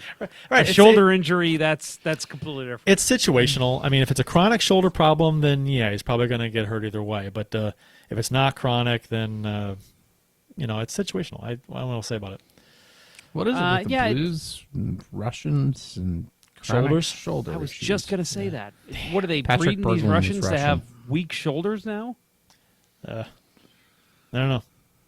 Maybe it's a Russian training thing. Well, we need to figure this out. Somebody call up Pavel Bore and tell him to fix that. Yeah, how was his shoulder? His knee was the problem. Yeah, for him. Isn't he like he's part of their government, right? Doesn't he like do something with like head of sports training or something? I'm sure he is. Minister of Sports. Minister of Sports. Like that sounds right. That sounds very Russian. The Blues have won 4 straight games. They're now 18-5-6. They're tied for the most points in the NHL with most road points in the NHL with 23 coming into tonight. First in the Central, 8 points coming into tonight, and then first in the West, a 5-point lead coming into tonight. So third overall in the NHL, 1 point behind both Washington and Boston. Boston, winners of 7 straight, has yet to lose a regulation game at home. They're 11-0-4. So Boston's looking strong. Wait, did they played Carolina tonight and may have lost? And Washington beat San Jose, or was beating San Jose 5-1. Yikes! Teal Town, what's going on? Jeez, it's Marty Jones has the Jake Allen syndrome. Or Washington's really good. A combination thereof. Well, up next for the Blues, Wednesday night at Pittsburgh. It's a nationally broadcast game on NBCSN. We just beat the Penguins 5-2, and I'm sure they'll be looking to return the favor a bit. Pittsburgh is currently 14-9-4, fifth place in the Metropolitan Division. They've lost 2 straight, but they're 10-3-2 at home and are 5-4-1 in their last 10. Good home record for Pittsburgh, so we'll see how it works out. They're kind of a surprising team to me. I mean, I think they've fallen out of favor with being one of the top 3 teams in the Metro, but I thought they'd have a pretty big step back this year after the Kessel trade and just their veterans getting older. But they've looked good this whole year. I thought they looked okay in the opening minutes of the game Saturday or Thursday, whenever that game was against the Blues. But they're a good team. They still can bring it even without Crosby in the lineup. And they mentioned how good what's his face is without Crosby, Malkin. He steps it up. He steps up his game, and steps it up. He puts up points when Crosby's not there. So that's a sign of a leader, good player there. Jimmy Anderson says, haha, dude, Kurt Price, how the hell are we saying what you just said so calm about the Blues stats, about where they are in the standings? LOL, how good has our hockey world become? I know. I think I tweeted out the other day. Yesterday, after the win. Let's see if I can find it. It is. Where is it? I almost said MILF. Vamp. Not MILF. Vamp. Jimmy Anderson in the chat here. I'm not going to say why he references this, but he says the thing that hangs out with Jabba the Hutt. That his name is Salricius Crumb. So bring that to your next trivia night. What I tweeted out last night was after the game, wins are just expected now. Tied for the team record for November points, 4 straight wins, 8-point in the division, 5-point in the West. Goal differential is climbing. Defending Cup champs. Our number 1 is a legit number 1. Our number 2 plays like a number 1 on the road. Next man up is working. Life is good. Blues fans enjoy it. So I mean, Enjoy it. Drink it in. Yeah. Don't take it for granted. It can change quickly. Yeah, we've been through so much with this team over the years that, soak it up right now because this kind of stuff. I mean, any team that's had success will say it doesn't last, so enjoy it while it lasts. So hopefully it lasts a while because Yeah. I mean the roster, the contract situation was good this year anyway. Right, and next we're year. not going to get derailed by a labor stoppage. No. That's not happening this time Nope. around. Nope. So I love that. It's a good thing. It's fun to be a Blues fan right now, and it's always been fun to be a Blues fan, to be honest. But it's different now. It's so being much rewarded. better since they won a cup.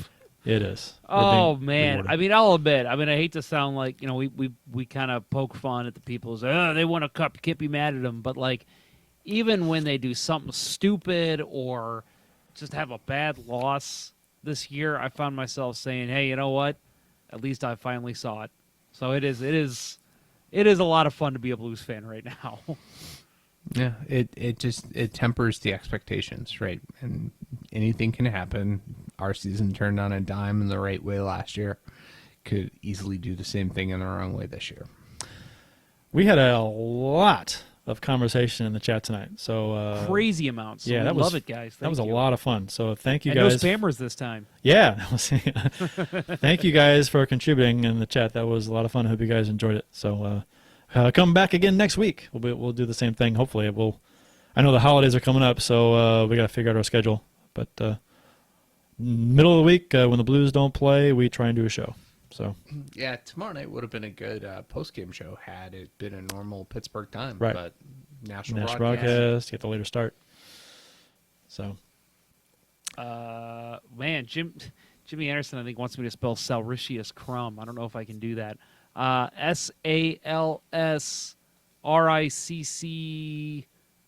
SALSRICCIUS and then CRUM, I believe. If I got that right, I'm very impressed with myself. Josh Webster just said the people who said the 2019 Blues were a fluke are punching the air right now.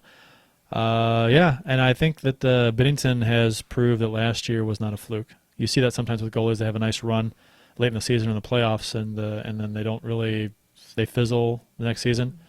Binnington's been everything we'd hoped he could be this year so far. He had a bit of a soft start to the season, but Well, he's come on and he's He's had a bit of a soft start to the season, but I think that is something that any great goalie has. Of 3-4 games where they're not fantastic, I mean, his numbers weren't I mean, they weren't that great, but it didn't last. Right, It was a no, short time. No, So, yeah. he has looked like an elite goalie Yep. over the last 5 starts, and Jake Allen Knock on, yeah. has looked elite over the last 2 starts. Yeah, he's been very good on the road ever since Berube took over. Yeah. His road numbers since last November or whatever it was are really, really good. His home numbers worst in the league, Yeah. but road numbers best in the league. Do you try to start sprinkling in some home games? I mean, No, rough they did that teams, and it maybe? failed. Well, they did I Montreal. mean, what do you do if Binnington gets hurt? Here's the thing: is that I guess you ride this as long as you can. I asked this on Twitter. At what point do you try to start Allen at home? There's no back-to-backs with a home game coming up in forever, so they don't have that issue. They do have a game against Winnipeg late this month. You definitely don't start him in that game. Well, the His schedule. record against Winnipeg is atrocious. It's so we got a game against. Okay, there's a home and a home against Winnipeg.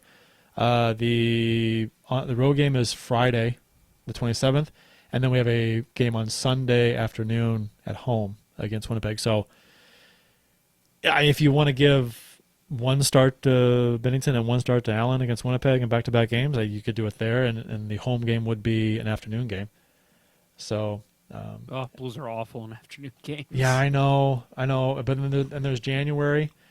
There's I don't know, man. I mean, there's a game against Buffalo on Thursday the 9th. And I think this goes to the point of why he started last night.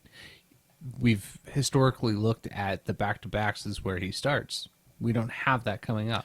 Right. So get him starts in the games you think he's going to be successful in. And that's fine. And that's fine. But there's no. I mean, the home games are going to be. It's. Yeah, I don't know.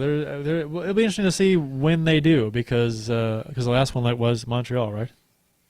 This season. I believe so. Yeah. Yeah. It was a bad game for him. It was a terrible game. That's the only home game he started this year, Is it? right?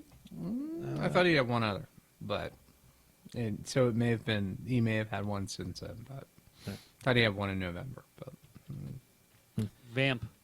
Amp. I want to add real quick, if we're closing up here, that Yep. I know, again, the Jimmy Anderson in the chat here, he mentioned earlier that he wants to know when we stream and all that. So I don't know if you know, these shows are also podcasted. So if you are new completely to Let's Go Blues Radio, if you can't catch us live, we podcast every show. It's out the next day, typically sometime in the early to mid-afternoon. Usually, we shoot for like the show to be done early morning or not late morning, and then it usually starts to show up in the directories like 1 o'clock or so. Yeah. So, and we always tweet it out. We put it on Facebook. We put it on Instagram when the show's available. So just follow us there, and Twitter.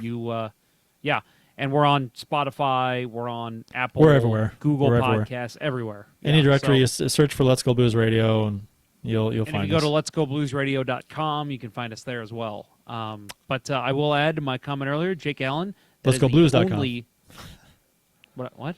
You said Well, Let's you Go can go Blues to Radio. You can go to both letsgobluesradio.com. work. It takes Both you work. there. Both work. Yeah. I don't confuse people. Well, I'm Both just work. saying, you could go there, letsgoblues.com or letsgoblues.com/radio, letsgobluesradio.com. Right. There's a lot of them you can They go all to. work. But Jake Allen. BluesHockeyPodcast.com. Oh, wait, not anymore. Never mind. No, not anymore. DarrenKimball.com. Ooh. It's over. Oh, my God. Is that taken? I don't know. Let's Let's see. look it up. October 19th, Montreal. That is the only home game Jake Allen has started. So, yes, that is correct.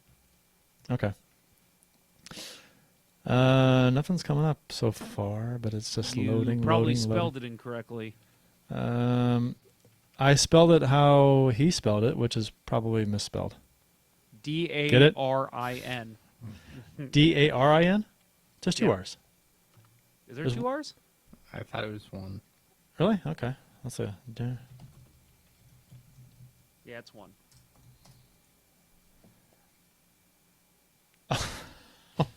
You son of a bitch. Wow. Yep. Was I aware of this? Did you tell me this? I probably did. You might. know. Okay. That's funny. Okay. Yeah. Go to DarrenKimball.com. That's hilarious. Oh, my God. Yep. I love it. Darren with one R. Yep. Whew. That's fun stuff. And then Jimmy Anderson says, I just liked on Facebook, too. Just like the live podcast to talk blues with actual fans. Yeah, Jimmy, every show that we do live, we've got an awesome live chat with great fans. A lot of the guys you're seeing right now, but a couple other guys that sometimes chime in, too. So thank you very much for checking us out. I'm glad you enjoyed it. Tell your friends. That'll wrap up episode 42 of season 8 of the original St. Louis Blues Hockey Podcast, Let's Go Blues Radio. Thank you for listening, and thanks to those again who participated in the YouTube chat during the live show. Hope you had fun. For Jeff Ponder and Bill Day, I'm Kurt Price. Until next time, everyone, let's go Blues. Let's go Blues. Baby whispering, let's go Blues. The Chiefs are at home tonight against Sport at the War Memorial at 8. Good seats are still available. A look at fourth. I think that went very well. Thank you for listening to Let's Go Blues Radio. Now take off, hosers. Well, there's 90 minutes of your life you'll never get back. Sorry. St. Louis Blues, St. Louis Blues. Have you heard the news about our St. Louis Blues? They've only just begun, they're on their way to #1. Now there's no more blues for our St. Louis Blues.